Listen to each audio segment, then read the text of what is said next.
Assalamualaikum warahmatullahi wabarakatuh. My name is Arina Manasikana, and I will explain about klausa. Saya akan sedikit menjelaskan tentang apa sih itu klausa.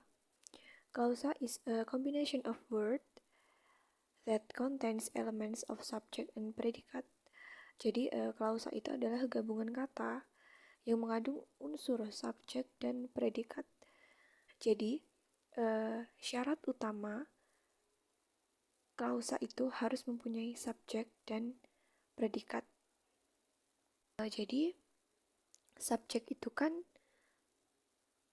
bisa dibilang dengan pelaku, dan pelaku itu bisa berupa dengan orang, bisa berupa hewan, bisa berupa tempat. Dan sedangkan predikat itu kan bisa dibilang dengan kata kerja. Kata kerja berarti dengan aktivitasnya, pekerjaannya. Jadi itu bisa dibilang dalam bahasa Inggris sebagai verb. Dan di sini contohnya adalah I go, saya pergi. I di sini sebagai subjeknya dan go sebagai predikatnya. Maka I go ini sudah memenuhi syarat sebagai klausa karena sudah mempunyai subjek dan juga predikatnya. Dan secara garis besar klausa ini ada dua jenis, yaitu independent clause and dependent clause. Nah, apa sih yang dimaksud dari independent clause dan juga dependent clause ini? Independent clause is a clause that can stand alone. A clause that doesn't depend on other clauses. Jadi yang dimaksud dengan independent clause ini adalah clause yang dapat berdiri sendiri dan tidak bergantung kepada clause lain.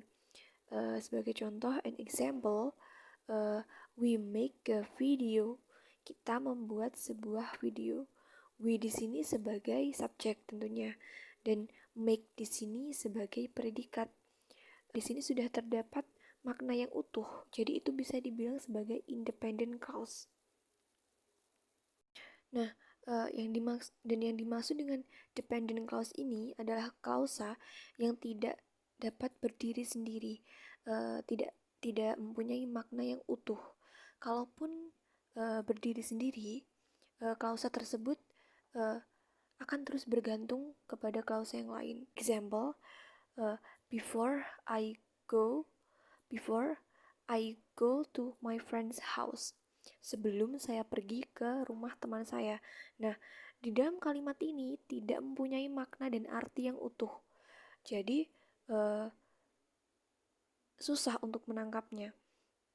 Dikarenakan ada kata before, sebelum. Jadi untuk kata before ini harus digabungkan dengan klausa yang lain sebelumnya. Seperti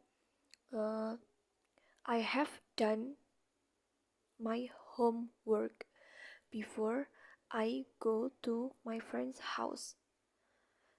Artinya, saya menyelesaikan tugas saya sebelum saya pergi ke rumah teman saya.